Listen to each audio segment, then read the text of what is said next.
Escorted by American planes, 2 Jap Bettys, painted white and carrying green identifying crosses in accordance with General MacArthur's instructions, set down on Ieshima.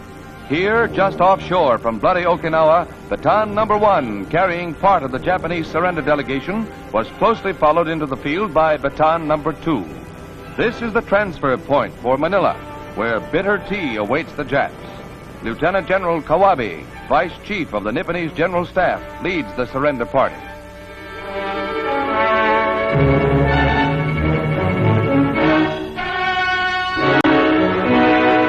The reception, minus the presence of General MacArthur, is distinctly on the chilly side. This is complete capitulation, something the stunned Japs have yet to realize to its full extent. Meanwhile, their armies throughout Asia and the Pacific are crumbling in surrender.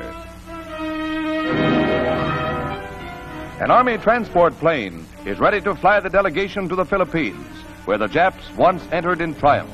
Signal Corps and Navy cameramen mark an historic passage as the members of the Japanese party take off.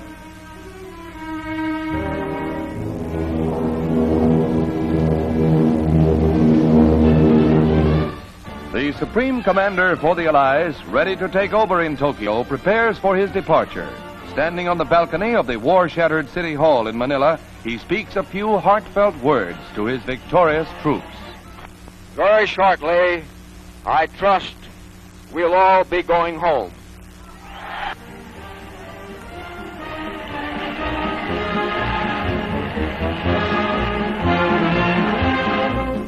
Farther north, HMS King George brings Admiral Rawlings, commander of the British Pacific Fleet, to a surrender day party aboard the USS Missouri, where the host is our own Admiral Bull Halsey. One of the features of the occasion is a surprise cake, baked especially by Admiral Halsey's personal steward.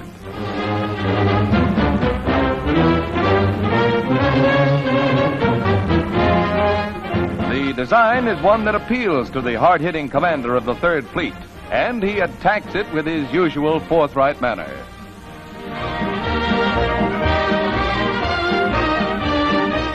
You wouldn't think that a kamikaze cookie could stump the Admiral, but you never can tell.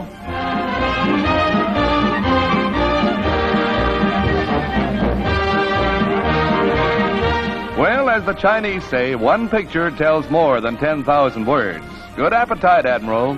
And even though Mother didn't bake it, that cake couldn't possibly be that bad, Skipper.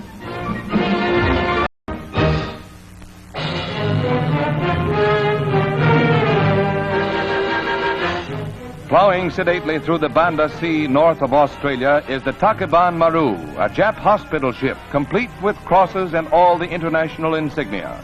But officers of the 7th Fleet smelled a rat. The ship was boarded, and many unwounded men were discovered. Navy pictures show them being taken into custody. And just to make it good, cases of 75mm ammunition were uncovered, labeled medical supplies.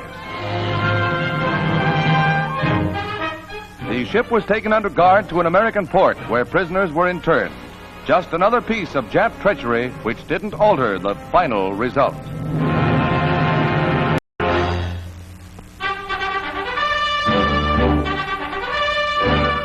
For the second time in little more than a year, Washington Airport sees the arrival of General Charles de Gaulle, head of the French Provisional Government. Secretary of State Burns is among the many welcoming diplomats. On arrival, General de Gaulle was lavish in his thanks for America's part in the liberation of France.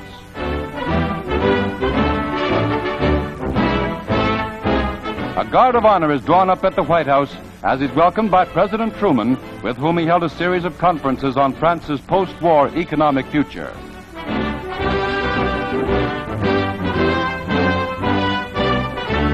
All of Washington's military pageantry is displayed for the man who is here to cement the friendship of France and America.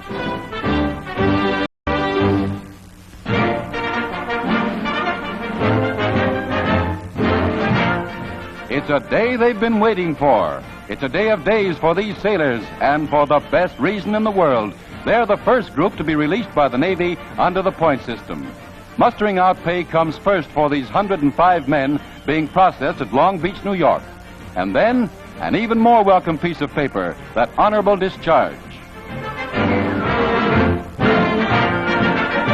Thanks, mates, for a job well done.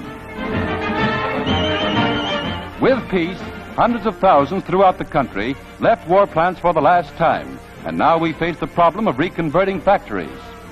At United States employment offices throughout the country, former war workers line up to register for new jobs. In some cities, the picture is bright. For instance, officials in New York say there are more jobs available than can be filled.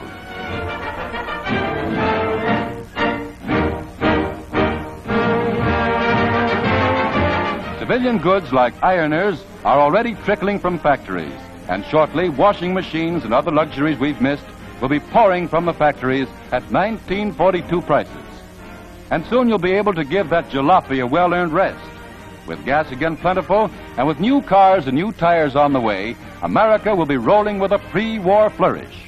Yes, cars, radios, vacuum cleaners, nylons, juicy steaks. It sounds almost like a dream.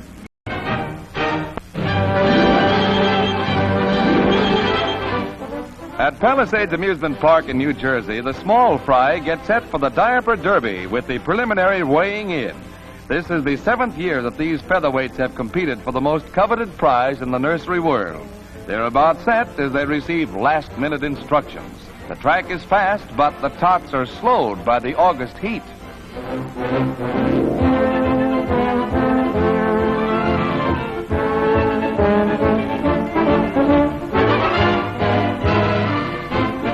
The crowd eggs them on as the grueling 50-foot course weeds out any three-cornered sissy. The fondest backers are those in the mother's cheering section, but it proves too much for one of the entrants and his mom. And what do you know? Little Kathleen beat out all the he-men with her nursery crawl. Come on, be a sport, pal. As for the champ, well, she's going to see that there'll be some changes made. Yep, the queen wears the pants around here.